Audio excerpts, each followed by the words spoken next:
Welcome in everyone to the right side of campus. It is Tuesday, October 3rd, 2017. I'm your host, the big man on campus, joined as always by my co-host, Donnie Rightside. Donnie, a new week is upon us. We got baseball playoffs beginning tonight. It's going to be fun up in the Bronx. We got football coming another week. We got Fun Belt action tomorrow. Football's on, week 6, week 5 is on the horizon. You got basketball in about 25 days. Get the NBA a preseason kicking off. It's a great time to be a sports fan, Donnie. How you doing today? No, I'm excited, man. It's fun now. I'm now into the wheelhouse of the NFL football season, college football season. Numbers are coming into focus really well. Looking at the card this week, the only shame of it is, Jeff, is now you get into the bye weeks in the NFL where it's not so much a full slate. So some of those games are trimmed down a little bit, but this week's card looks amazing. I can't wait to dip into it and do some numbers because I'm already picking out spots. Might even have the card completed by tomorrow night the way it looks. So I'm really excited, man. Good to go. I know for me, as you know, Donnie, I'm a big I love out of conference. Like I'm big into that. And now that we're moving into conference play, you're going to see, and I know, look, I'm not going to say that there's not line moves because there's definitely been a couple. I mean, you look at a couple this week already, but you're going to start to see the line moves not as pronounced. So they're going to be a little less out there, popping out. So for me, I wait a little bit later in the week to play games, just because, I want to make sure that, the injury stuff is there and I'm getting the right, feel for the games. And I don't want to be hit by late moves. So I'll release it a little bit later in the week. But welcome in everyone out there. As always, we're excited about the show today. As always, Donnie, we'll recap what happened in a wild game last night over in Kansas City. We'll also discuss both NFL and MLB playoff games. The Yankees, Twins, Arizona, Colorado. I'll give a couple free picks for those, and we'll keep it going in college, Johnny. We got our first midweek college game tomorrow night. Arkansas State, Georgia Southern. Some people aren't big Sun Belt guys, but you and I are, and I'm pretty excited for the game tomorrow night. No, man, there's money to be made in that conference, and that's a good football team that's going to take the field. Whether or not, Georgia. I wish, actually, Jeff, if this game was played, the Freddie Knight and Arkansas State team versus the Willie Fritz Georgia Southern team, that would have been a barn burner. But this one, a little bit different makeup for us here. Yeah, the Matt Breidas of the world. I agree. It's Georgia Southern's program, which we'll talk about, has been a little maligned. Welcome in everyone, Marco, Matt, iRetro, Mzob, None Business, Capo Status, Matt Varnum, Gogster, James. Good afternoon to the 60% capper. I don't know if you're talking to me or Donnie Rightside. Damn, Jeff, 60%. What are we hitting over there? What are you breaking bread? I got to look at Handicapper Watchdog, which, by the way, if you want, I'm documented. I got to look about 60%. Ask the Collins. They're on here. And the soon-to-be shrinking Big Ben. Yes, I want to shout out. I do want to shout out to all the people. I got a ton of great people saying, their well wishes to me. It means a lot to me because, like I said in the little breakdown, that's been a conquered for me for a while. So I appreciate everyone's support, and I'm going to attack this, Donnie. I'm going to get it done. Yep. Just like I get every bet done. I'm going to get it done. And then Donnie, I don't know what to say for all you out there. I don't know what to say because you're going to see a different broad in my videos every day. It'll be fun. Jeff, one of the trolls' favorite comeback for you is you're just a fat guy over there. What are they going to do when you're skinny and winning? It's going to be over. There's not going to be anything to say. They're just going to be like always losers in their mom's basement. Let's brock it down, guys. It's not about starting anything. I'm just changing the way I'm doing things.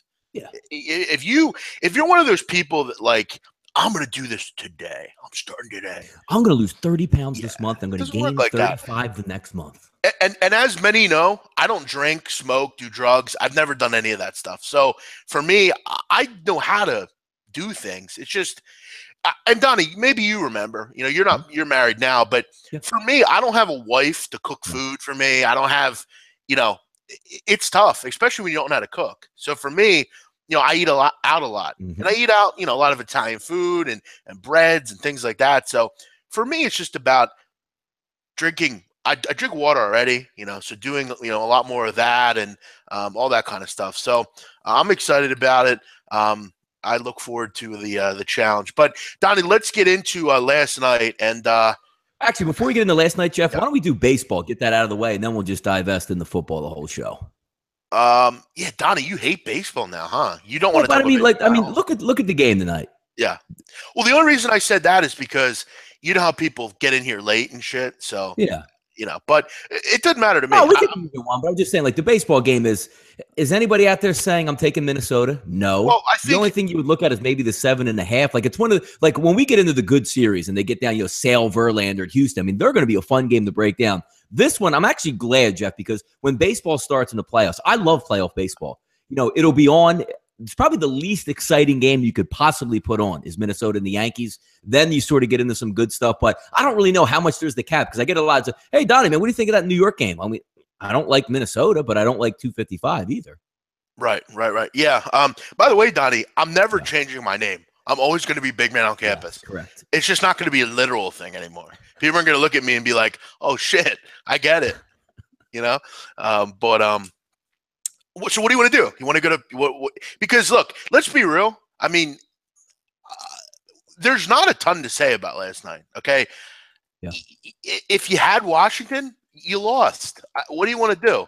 I mean, I can't. I think one of the most irritating things about things in this business is when people go, well, "I was on the right side." No, you weren't. You lost. You weren't on the right side, and that has now been a problem in the NFL and college of teams throwing those laterals and things like that. You got to play to the last whistle. And do I feel bad if you had the Redskins? Sure, I do. But if you had a lot of money on the Redskins or the under, I do feel bad. Like I laughed yesterday. Gambling. I even posted before the game's over. I'm like, damn, look at that. I ended up losing a unit on the game last night, just messing around when I probably should have won money. But at the end of the night, I go to bed and, I didn't have a lot on there. I didn't give it out as a premium pick. It was just my lean on that game. Want to have a little bit of side action. It was fun. Yeah, I had the under and it lost. And I had the Skins and it lost +7. And then I had the second half. I had the second half with the Washington Redskins money line or just to win the football game. That lost. And I also had the Redskins +6 in the second half, which ended up losing. So that whole one, and again, it was a quarter unit on each play because you know me, Jeff. I don't unless I'm going premium. I just want to have a little bit of McDonald's money, as I call it. I lost all of those wagers. Boom, boom, boom, boom, boom. Brutal. Yeah, it was a sick one. It surely was. I mean, especially with a guy Justin Houston who really didn't do much of anything the whole game, and you see him dancing into the end zone. But my first thought was. And again, this is very I don't even know half the rules anymore in the NFL because they seem to change every year. Didn't we see a similar situation with this 2 weeks ago in the NFL where there was a late fumble and the guy advanced it and they blew it dead? Why was there any difference? Which game was that? Which one was that? I'm trying to remember. It was one of the primetime games where it was late in the game, somebody fumbled and the guy he fumbled it forward, you mean? Yeah. And that's because of the offensive side, it's going backwards, so it's a lateral. Right. Yeah. So I mean that's always going to be a little bit different. But the interesting thing about that, Jeff, is when you look at that game at the end, and this is the difference between college and the pros. Kirk Cousins is a franchise quarterback on a 1-year deal going to get paid. Are you kidding me? He throws that football forward. The guy runs, I forget who caught the pass, the little wide receiver, maybe it was Crowder, scrambles up 5-6 yards, throws it back to Cousins. Did you actually expect Kirk Cousins to catch that football when they had 3 guys from the Chiefs bearing down on him? He did the business move saying, we're not going to win this game, and I'm not catching this and getting absolutely lit. I'm just going to let this ball hit the ground. No big deal. See ya. Yeah, it was one of them things where it was excessively poor. I mean, if you had Washington, but I had the second half -6, and at that point I was pushing, so I'm like, okay, well, I'll win the side bet, and that's going to be it. And I just chalked it up, and I was watching Gabe's show live because it's kind of what I do now with so when we were doing the late night on campus, I was so used to doing it, so it was just like for me, I had to be aligned in somehow, and I had the game on. Yeah, and he didn't know it was happening.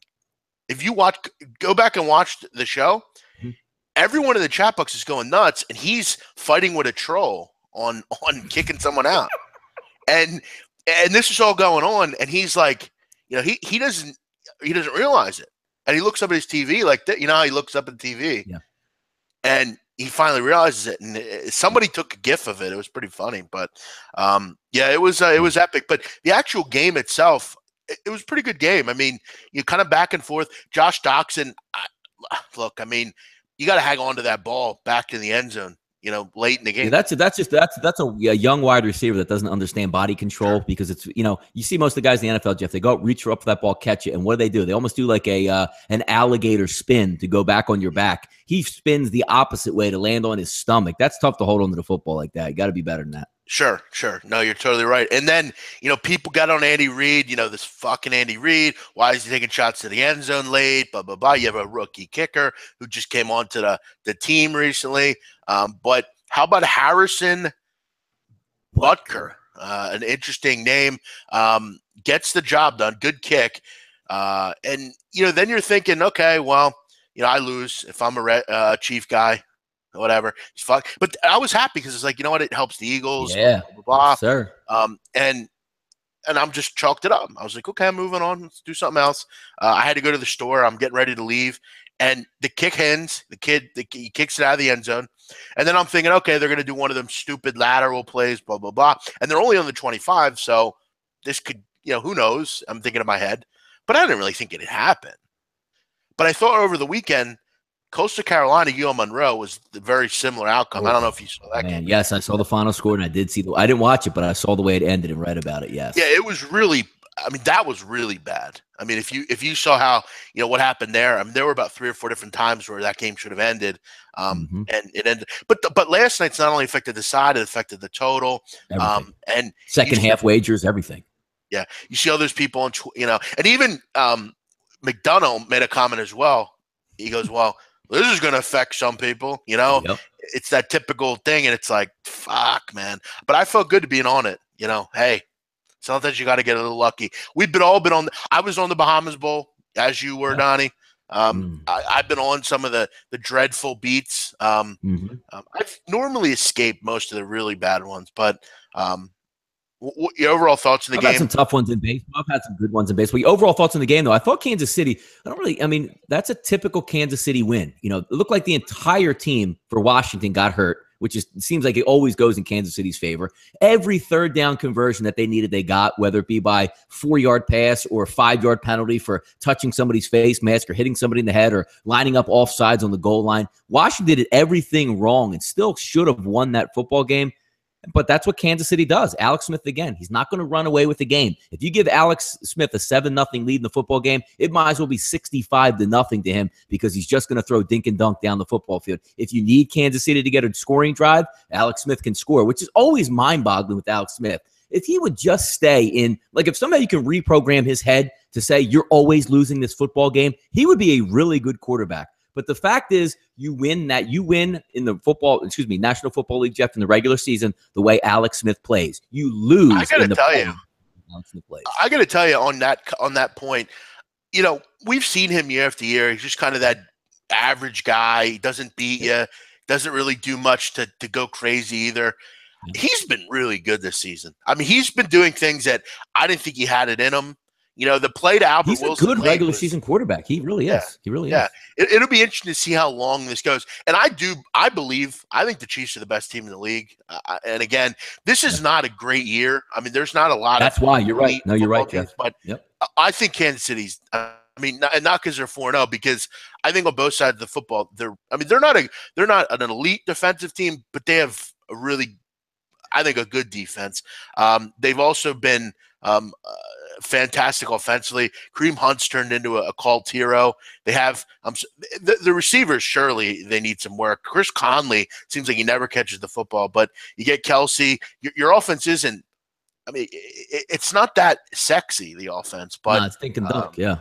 But the interesting thing about that, I see in the chat box, saying, is Alex Smith the early MVP? No, the early MVP. That team is a fraction of itself, Jeff, without Kareem Hunt. Kareem Hunt makes that. How many times last night were the Chiefs for example, 2nd and 20, hand it off, he gets 17. 2nd and 9, he gets 8 yards. I mean, that guy is unbelievable. I can't take anything away from Kansas City's offense because if you have a running back that dynamic right now who can bail you out of everything, they're going to be a good football team moving forward, man. BMOC, 2 ways to lose weight. Exercise, don't eat anything that swims, crawls, or flies. I'll tell people if you can't see your abs, you need to lose weight. Fucking hell, I haven't seen my abs. What are abs? I don't know what they are. Donnie, you can't see your abs either, can you? Yeah. No, not right now. Come on, back in the I don't day, know. I could see him, but I'm I don't know about 40. I'm married. I'm not trying to get any girls anymore. I'm just trying to not implode myself over here. Yeah, that's a little much. I don't know if you can't see your abs, you're not. You need to, But again, the normal body weight, Donnie. I mean, is like really skinny for like when you go to the chart and they say what you really should weigh. The chart, yeah. What's the chart from like 1934? Yeah, like who is that body weight? Oh man, right. BMOC, how tall are you? About 5'9", maybe, with my hair spiked. But yeah, I would say 5'9". I got to lose about 80 pounds. 80 pounds is my goal, if I have a goal.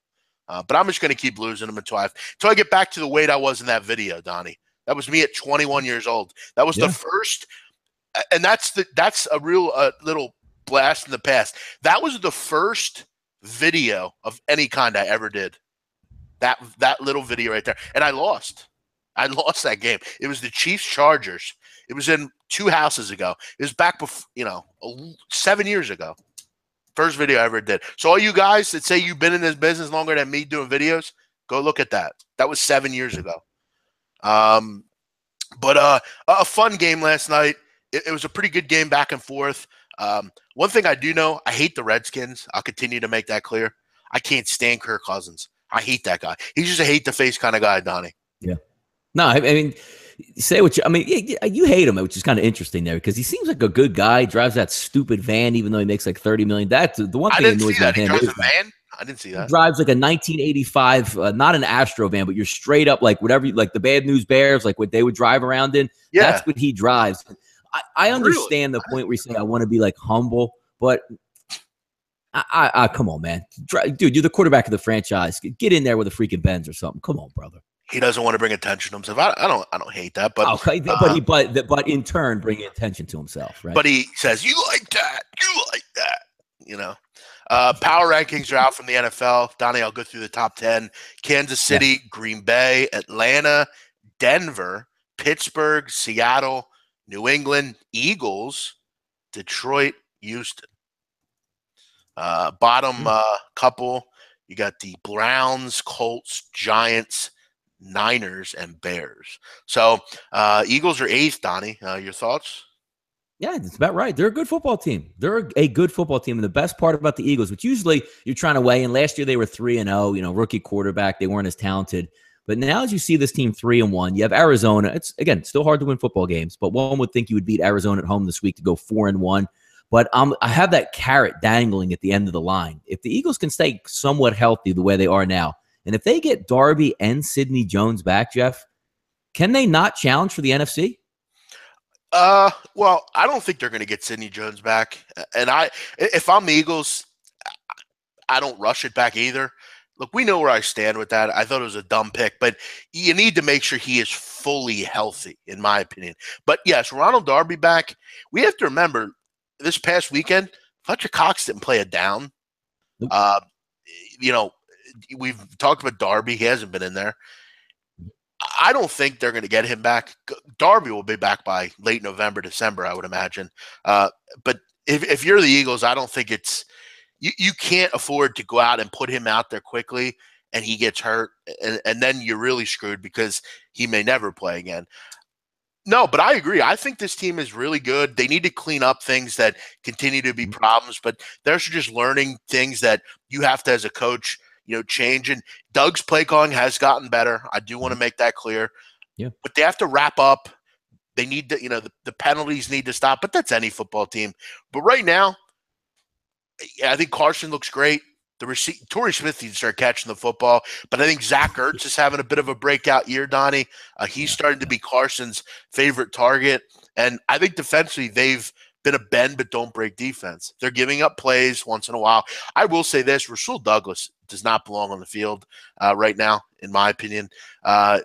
he gambles way too much, but he needs to be out there. Unfortunately, that's just how it goes. But it's actually a blessing in disguise, though, Jeff, because he's getting baptized under fire. You saw the one move from Keenan Allen inside, outside. You don't have anybody else to go to, so you hope. I mean, he made the nice interception against the Giants, got toasted a little bit in San Diego, but that's really good stuff where, Darby's going to come back. Jalen Mills fights each and every day on that opposite side of the field. So if you can have a future, Jeff, so to speak, of Darby, Jalen Mills, even Patrick Robinson's been really good in the slot. He's not a younger guy, but they've gotten lucky, I think. I'll agree. And he is getting baptized under fire. He's going in there right away, making, and he's playing against, a guy like – I got to ask you, though. I don't know if you noticed this on Sunday, Donnie. Mm-hmm.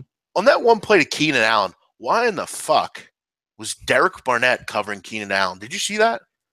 What, on the one where he went inside and outside? Yeah, maybe it was a zone blitz where he got covered in the area or something. But yeah, he got smoked on that one play, and that's right. That's the knock right now on the Eagles DB is they don't have the 4.2 40 guy, which is what Darby is and what Sidney Jones is. But that's coming down the line, so if they can just stay there. Malcolm Jenkins has been great. McLeod's been great. Buchanan or what am I saying? Buchanan. I just said his name. Robinson in the playing the slot there. I mean, very good players, so we'll see. And they're only going to get healthier. You're going to get some depth back, Jalen Watkins, people like that. But if I'm an Eagle fan, don't expect Sidney Jones to play this year. If I'm them, I wouldn't do it. Yeah, Kyle Hamburg, that's interesting. I don't go to the big and tall store, so I can't comment on that. I still can rock regular clothes, so I'm not at that. You're just a big guy. You're like a bodyguard type. I'm still pretty small in general. I'm just kind of a little more wide. But yeah, I can't comment on big and tall stuff. And you might be the only one that can. From what I've understood, you're a pretty large guy, tall as well. But that's not wrong with that. When I get big, you can be my bodyguard. That'll be fine. Not saying I need one, but you could be it if you want. Donnie, let's get into so do you agree with those power rankings? You agree that Kansas City's the best team in the NFL? Yeah. Kansas City's the best team in the NFL right now. I'm not going to say they're not, because they are. Let me ask you one final question on the NFL. NFC, yeah. Where are the Eagles in your NFC rankings? Third, second? I still have to let's just say, I mean, no catastrophic injuries from here. I think it landed. Let's be real, Donnie, because let's be real. They have one loss, and it was to the Kansas City Chiefs late in the football game. Yes. So where do you got them? If I'm trying to project over the season, and again, this is taken out, like you don't lose your quarterback, you don't lose your best player, I would have to say, Jeff, Atlanta and Green Bay are still above the Eagles. Okay. Yeah, I agree with that. And again, that's based. I mean, the Green Bay's banged up right now. I mean, if they don't get, Ty Montgomery might be out a couple weeks, couple fractured ribs. You've seen the shot Devontae Adams took. They're going in to play Dallas. But if you had to ask me right now, if those teams get somewhat healthy and play the rest of the season, I think they're the best two teams in the NFC. I think Green Bay's pass rush has been great. I mean, even without people in there, they just need to shore up that secondary. If they can do that, they're a lot like the Eagles. I mean, they have a pretty good pass rush and a limited secondary. But both teams will get more healthy, and we'll see how it goes. Donnie, quickly, do you want to talk about tomorrow's college game? I don't know how much we'll get to this on the roundtable. We'll just kind of chat a little news and notes about it. Arkansas State visiting the Georgia Southern Eagles. Georgia Southern, Donnie, 0-3, and they're off of a loss to Indiana, a bad loss to Indiana, off a loss to New Hampshire. So they lose to New Hampshire at home. They lose at Indiana. They get 52 points. What has happened at Georgia Southern? Because for me, I know exactly what's happened. Their coaches came in, and he's not a good coach, and he needs to be fired. He's just not good for this team. I know it's only about 15 games he's been there, but he hasn't been good enough, Donnie Tyson Summers. He hasn't been good enough. You know what it reminds me of, Jeff? If you go back to Oregon, Chip Kelly leaves and Mark Helfrich takes over. Sure. You still have somewhat talent there. You still have like that base built in, but it erodes, each and every week, each and every season it gets there. And I think you're finally seeing that Georgia Southern was built. I mean, even before that, was it Paul Johnson that was there, Georgia Tech's head coach? Yes. I mean, you want to talk about having some head coaches that can instill that system, and they had them. And then you think like, hey, well, maybe the assistant can take over. You're just not going to get that. And that's not going to turn around in a day. And, the days of Georgia Southern being a formidable foe, I don't know what they're going to do. I mean, they're in a hotbed recruiting country. They can get it together. But if you're going to run that system, it's clearly eroded there, and it's not going to come back anytime soon. Yeah, and the interesting thing about Arkansas State is Drew Martin and I talked to Sam about a ton this year in our previews, and he was really high on them, and I wasn't as high. I like Troy, and I liked App State a little bit more. But you look at them, I mean, they're 1-2. Their only win is against Arkansas Pine Bluff, which who cares? They got eroded, which is the word of the day. They got eroded against SMU. Their defense has been poor. Nebraska kind of did whatever they wanted. They hung in that game against Nebraska, but SMU kind of beat them up. But I don't really knock it because it's two good opponents that came in there and you know, they were on the road. So I don't knock it. I know last year, I remember Georgia Southern in this similar situation. They were 6.5-point dogs. It was kind of the other way around. And they lost outright going in to Arkansas State. I do like Arkansas State. They're Justice Hansen. They have a good run game as well. And they're starting to get healthy. You look at everyone, you know, is starting to get back in there healthy. I just think they're a cut above what Georgia Southern is. I think Georgia Southern's a program that's a little lost right now. They don't have much of an identity. We know what you're good. They know what everyone knows that they're going to do offensively. But this Arkansas State team doesn't look particularly good. It's hard to really get a real keen eye on them right now just because they played two really good teams, and that's about it. Yeah, no, I mean, I don't have that much on this football game. If you're asking me which side I'm going to take on this, Jeff, Arkansas State would be probably the side. I don't like to lay 7 on the road, but I don't see much out of Georgia and Southern. And again, quarterback getting healthy, Hansen, he'll be back in there. So I would lean that way. And as far as this game, did I take – no, I haven't. I haven't taken anything in this game, and I'm not sure that I will. We have to remember this will be the only game. Everyone will be a Sun Belt expert tomorrow. The truth of the matter is Georgia Southern, if you know anything about this team, they're not very good. And second of all, you just don't – there's just not much about Arkansas State right now that you can really get too excited about. Now you got to go on the road to face a desperate team. These teams know each other well. I just don't really have too much on the game personally. It's you know what's funny, Jeff? I can't wait because you're right. The Sunbelt experts are going to come out of the woodshed, and I can't wait to see one of these tweets, Jeff, that goes, "You ought to see Georgia Southern's home record over the last 5 years. They're going to cover this game easy, getting 7 points. The last time they got 7 points was like 8 years ago at home."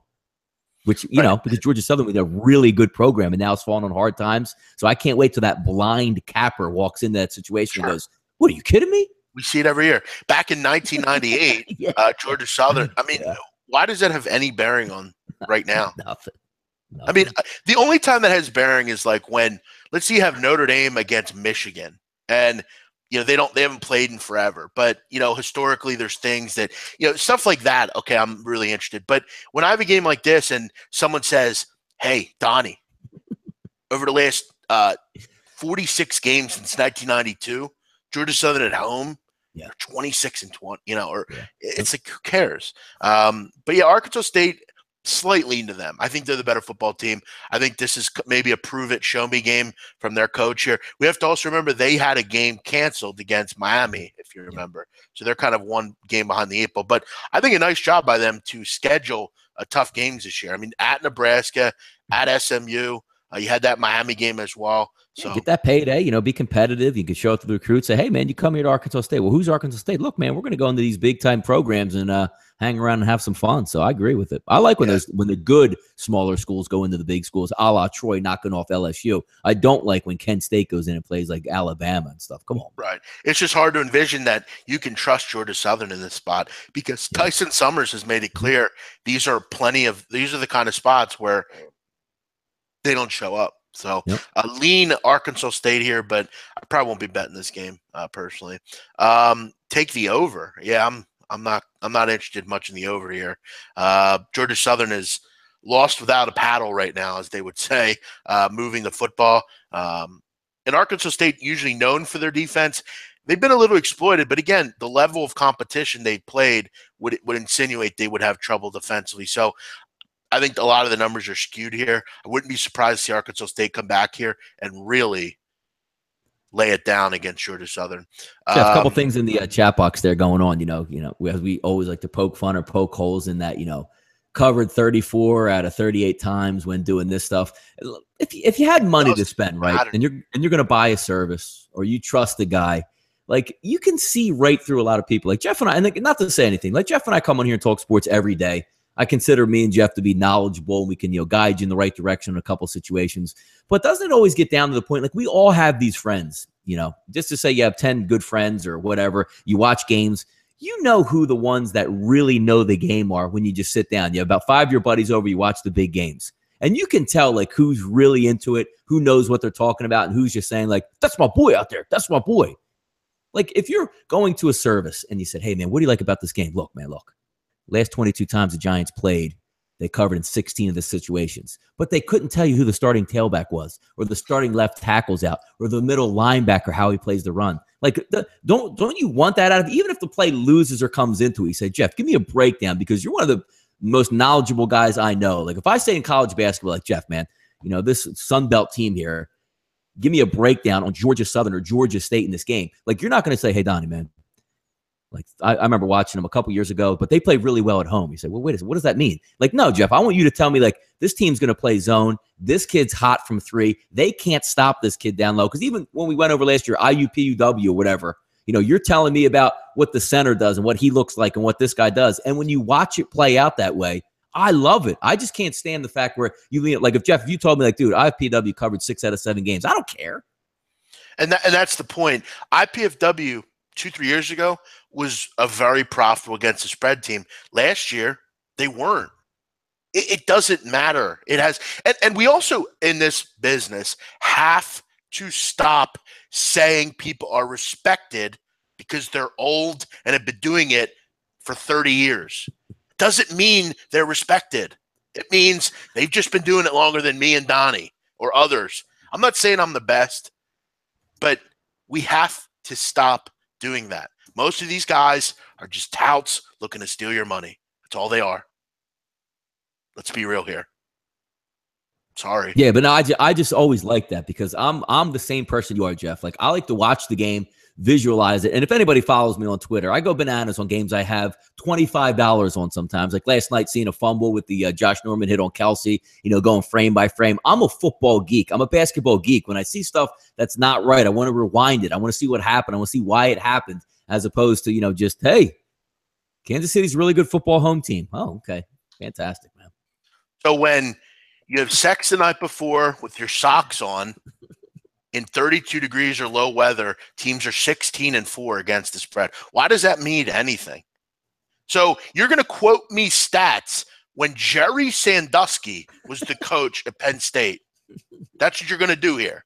And you're going to honestly tell me you're a respected capper in the business when that's your level to handicap. You got to be kidding me, Donnie. No, it's or the mispronunciation of like a well-known player. Like, I mean, how many times, and again, people, you've all been out there. We've listened to, Jeff, in the Philadelphia 94, 610, whatever it is.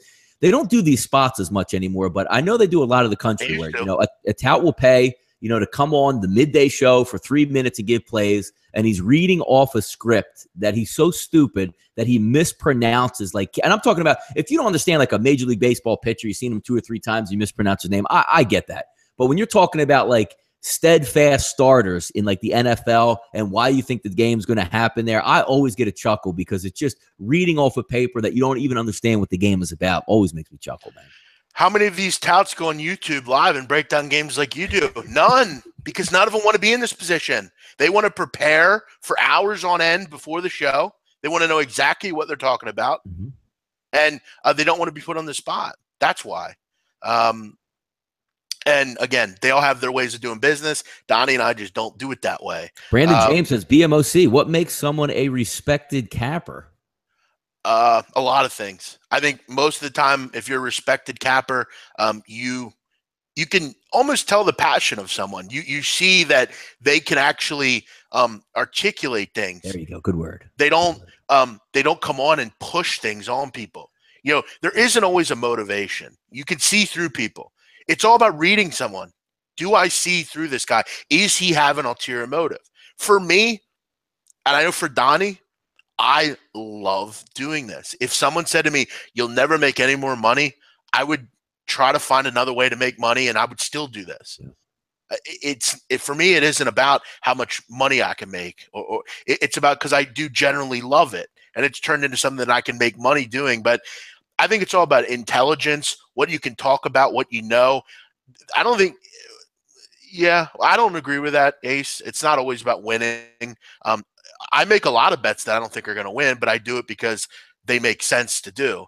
But the truth of the matter is, I don't go to work every day like a lot of people.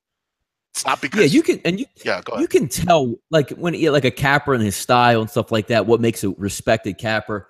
A respected capper to me is if you can, again, the articulate was the great word. I was actually going to say that right before you said that to try to add a word in there. But if you can pick a game, and I don't like, Jeff, I'm not even a write-up guy. You know me. I'd rather talk about the game to you than give you 3 paragraphs that probably 75% of that won't go right in the football game.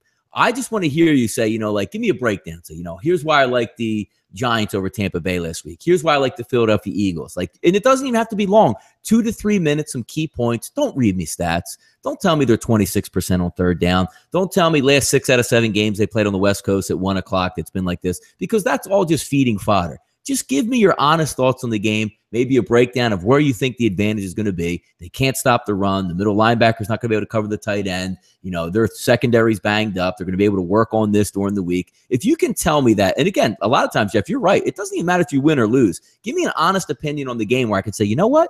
That makes a lot of sense. And there's a lot of people out there that can do that. And there's a lot of people out there that will just throw 15 stats out there and say, that's why I like it. And most people in this business, most of their – what I'm going to do here is I'm going to just blame the markets for my bad plays. Sharp, square, divide, bullshit. There are no sharps. There's no one out there that knows more than me and Donnie or Teddy or whoever. We are in this every day.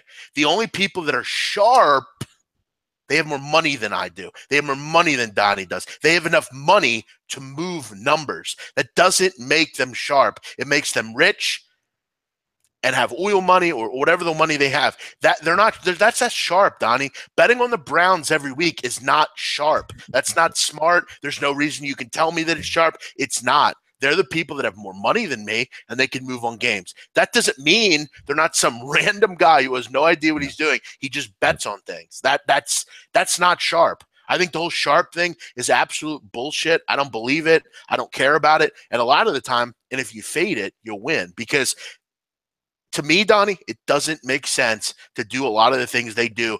And for me, it goes against everything that you preach as a gambler. Don't continue to do the same things twice. Be able to adjust to the markets. Sharps just do the same thing and expect difference. That's insanity to me. That's not sharp. And the other one, Jeff, that me and you talk about quite a bit here is how many times during the week do we like a game at a certain number? Case in point, USF on Saturday. It was at 75, I believe, on Thursday when I locked it in. Love it, 75. 74, 74 and a half, 73 and a half, 72, 71 at game time. And, Jeff, I didn't even blink, and you're the same way as me. Jeff, you had it at 3. Now it's at 1.5. Do you still like it? No, I think they win by 4 to 7 points. That's why I got it at 3. If handicapping was a game where you didn't have to worry about the final of the game, just about the line, that's a completely different story that we're talking about, because I always get into that argument, people saying, well, a true sharp player beats the number. What does that have to anything? Maybe you see it different than everybody else, and the money just overloads on one way, and the computer system saw it one way that sets the lines. I don't agree with that at all. I mean, if you're constantly losing the line and losing the game, yeah, you're not a good gambler. But how many times do you see it like you got a good line? Like I got a great line in UMass on Saturday, Jeff. I had 7.5 myself, gave it out at 7 because I know most of the time when I clicked it in, my guys couldn't get it, but they got the 7. It closed at like 4.5, and they got beat. And they were the wrong play in that game because they couldn't stop Ohio. But was there any bonus points for me because I beat the line by 3 points? No, I lost. None. You lost. That's what I'm saying. I was on the right side. No, you weren't. You lost. It's like saying, hey, if I didn't smoke heroin, I wouldn't be an addict. But you did. I mean, it doesn't mean anything. I guess the moral of the story, and this is great talk for anyone because we're talking about the business. This is where, and this is the true essence. The true essence is what we're doing. This is basically the life. You wake up, you take your kid to school, I eat breakfast and, try to read something and broaden my mind a little bit. and we come in here and study games. That's what we do. I sit here, Donnie, until 2, 3 in the morning looking over Florida A&M basketball. Yeah. Because I know eventually I'm going to be put in a position where I'm going to have to make a decision on Florida A&M basketball or Grambling State or Duke. I need to know. And I think everything you do is going to help you. I go and watch seniors in high school play basketball because I know some point I'm going to watch someone on St. Joe's. And I remember when they played Cedar Crest last year, I remember that kid. I know what he does. I see the things he does. It all comes back to this business, and it all comes back to that. Knowledge is power. And if you have knowledge, you're always going to be a step ahead of others because you can get the info. You know about things. That's the truth of it.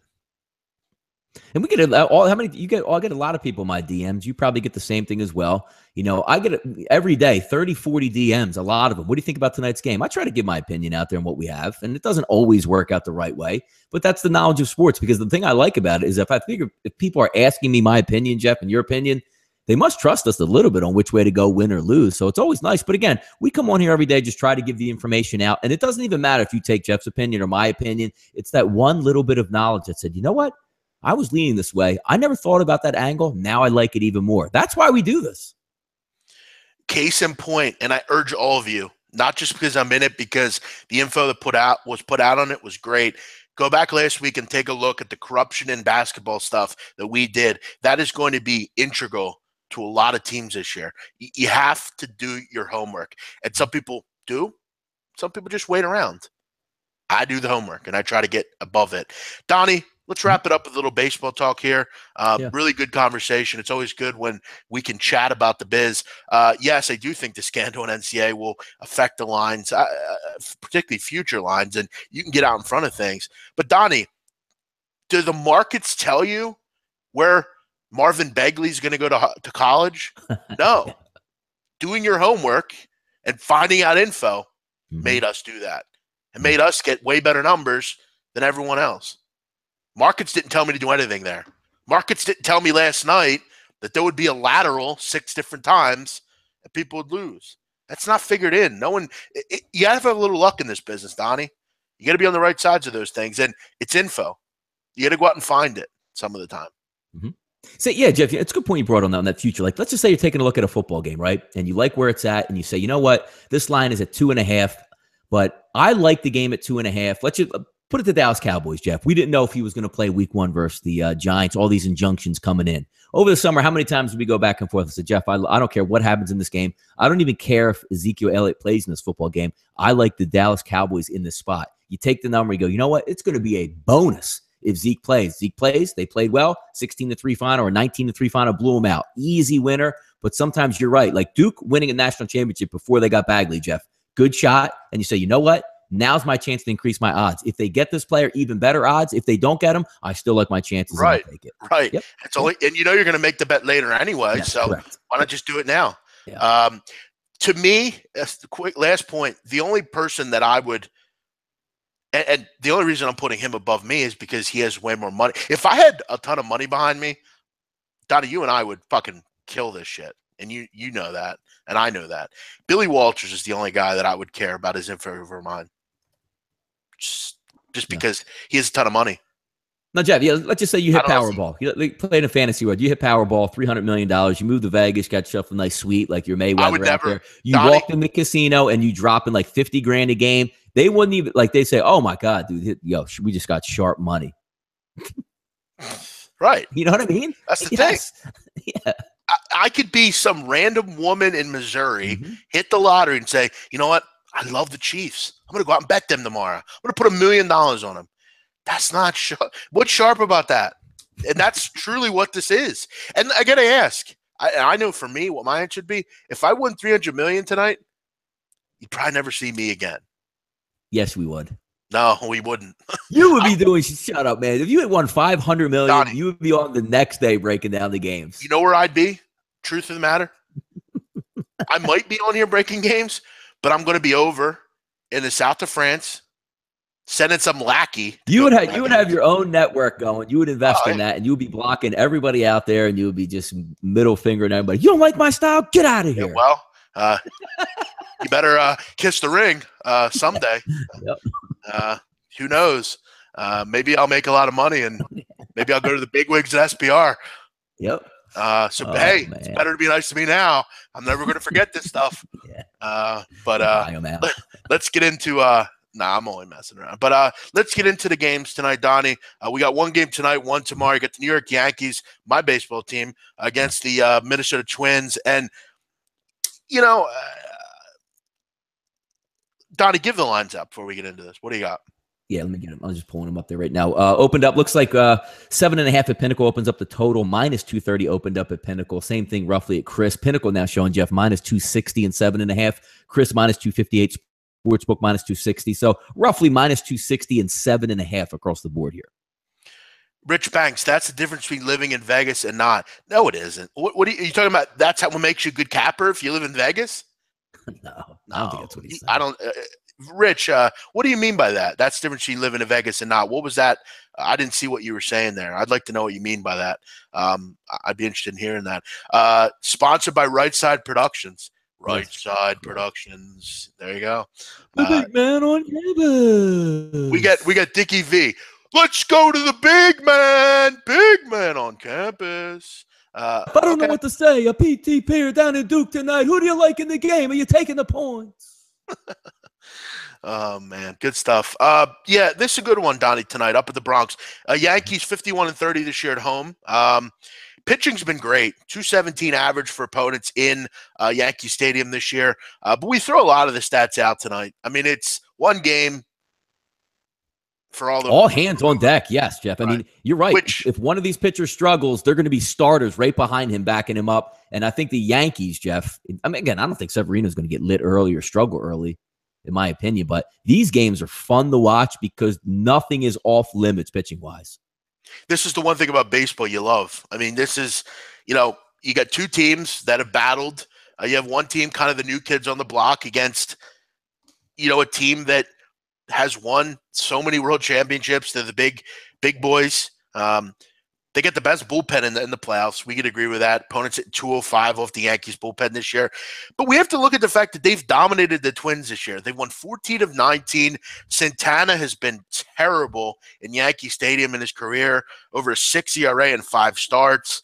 And Severino has just been fantastic, Donnie. I mean, how many times have we talked about him? How many times have we discussed this guy this year? And the concern for me, no Miguel Sano tonight from what I've seen, Donnie. But been out for a while too, yeah. Right. It sucks that Greg Bird's in the lineup for the Yankees. I mean, stuff like that really irritates me. But what are you going to do? That's just what it goes. The Yankees have to win. There's no excuse here. You're at home. You got your guy, your ace on the mound. You're facing a guy who has had a house of horrors in Yankee Stadium, a new school, a team that traded most of their bullpen away prematurely, which I'm sure they're not happy with that now. Overall, Yankees will win. I think they win 4-1. That's what I have, this 4-1. I think Sevy does a great job, 6-7 innings here, brings in the pen next. I think they give up a run or two, but I actually kind of like the under as well. I think it's a 4-2-ish type of game, 4-1. Yankees win. And what I'm going to do is I'm going to have some fun here. I'm going to go Yankees, and I'm going to go under 7.5. I'll do 2. Yeah, no, that's my play. Yep. I had that yesterday with Pete talking about it. It's playoff baseball, all hands on deck. Now you're going to see more sacrifices, more guys at the plate. How many times you see during a regular season baseball game, Jeff? It's a man on second, nobody out. Somebody comes up to the plate, and all he's thinking is, man, I'm going to drive this ball in the gap. I'm going to put this ball in the first row of the seats, and ends up popping up. Now you're going to see where these hitters, professional hitters, come to the plate and hit ground balls to the right-hand side, getting an automatic out, but moving that runner over to third base. So playoff baseball, as in general, always leans toward the under. Even though it's a tough ballpark to take an under in, I think Severino is going to be really good tonight. I think Santana is going to be fine. I think the batters have a little bit of that, jittery October. It's the playoffs. Let me just get my bat on the ball as opposed to looking to drive one into the gap. So I can easily see this game, Jeff, 4-2, 4-1, 3-1 as a final here, honestly. Yeah, and as many know, many of the guys that have been watching our whole year, as Ace says, I love Irvin Santana. I'm a big fan of his. I always have been a big fan of his. It sucks that I just don't think this is a good spot for him. He doesn't pitch well in Yankee Stadium. Um, but yeah, he's the guy that I hate to bet against, but sometimes you have to just be real here. And I think their bullpen will maybe hurt them in this game. This might be a 2-1 game in the sixth inning, and someone comes in and has some trouble here. Yeah, we'll see. But it's a must win. As a fan, there's no excuse here. This is why you went out and got, some of these guys. And this is, you've had such a great season, Aaron Judge. And but then again, it's like, if they don't win, well, we didn't really expect them to do much anyway. I don't think, no Yankee fan thought they would go to the playoffs and make a deep run this year. So just at least win this game. If you lose in the next round, no one will be mad at you, but at least give us a little bit more playoff baseball here. I'll go Yankees 4-1. Donnie, I think that sounds about right. The other game here. Yeah. Go ahead. No, I was just going to say the game. It just sets up to be under. Take a look, like even the sixth or seventh inning. Normally, you're looking at a perspective. Let's just say you're Joe Girardi and saying, like, hey, man, I can't bring in 3 relievers in this inning because I got to worry about July, August, and September just making it through the season. You watch tonight. If this is like a 2-1 or 3-1 ball game, you're going to see pitchers come in for one batter, like big name pitchers, just to get that guy out because it's one and done. It's not, hey, it's a 3-game series, a 5 or a 7-game series. You don't win tonight and you say, well, I don't want to bring the reliever in this spot. He gives up a 2-run home run. It's do or die. You're out of the playoffs and guys get fired for that. So it might be a longer game, even though it's a low-scoring game. I think you're going to see a lot of pitchers in this one, Jeff.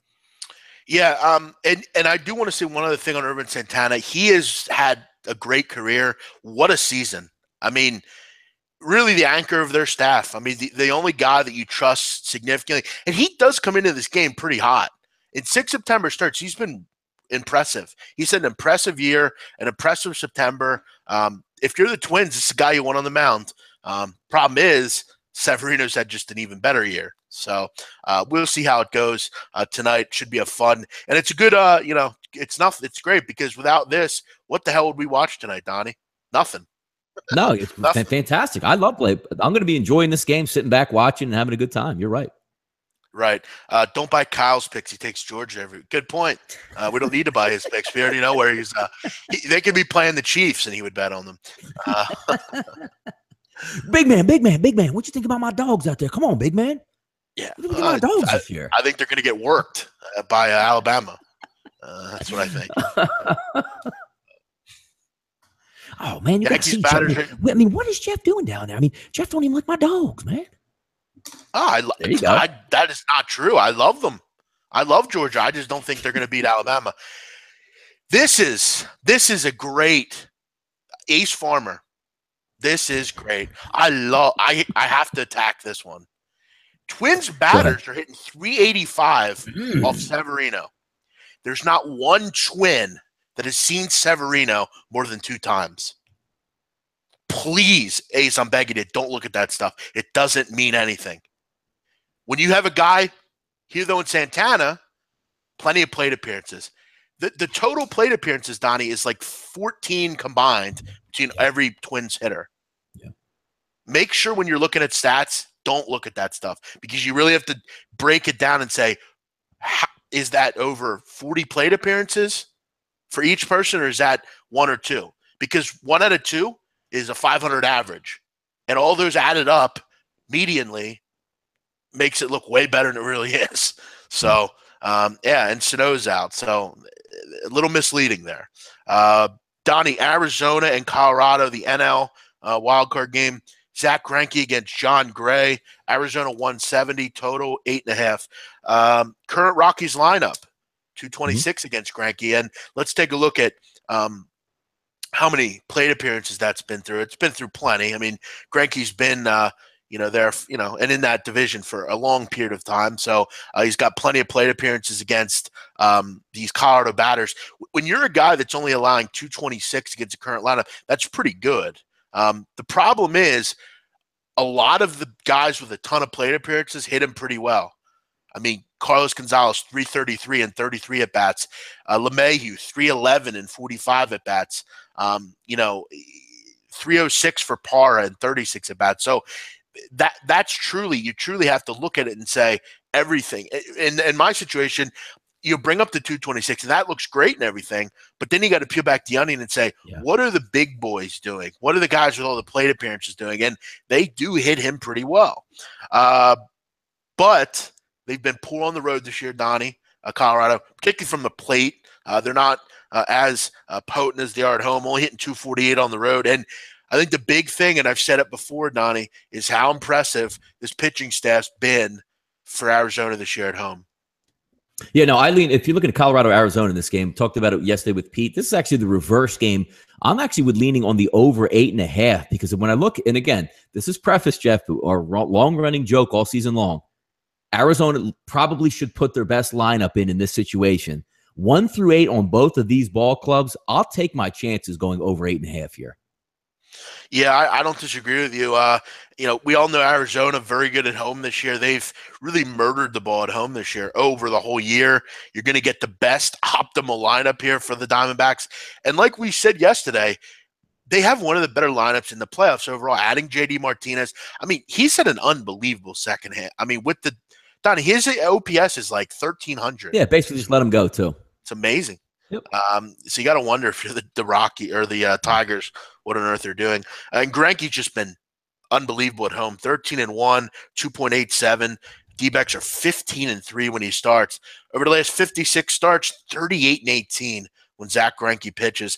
With this lineup, with this ability to really just have the better pitcher here, I do agree though. I think over's probably the play. I think this is like I do believe it's like a 6-3 type of game. I think the Arizona Diamondbacks will do enough to score plenty of runs here like they always do at home. But I'll tell you what, I never do these really ever. Yankees, Arizona, very square, but I think they both come in. I really do. I like Arizona more than I like the Yankees. Sometimes you got to lay it in baseball, particularly late in the year, playoffs, that kind of thing.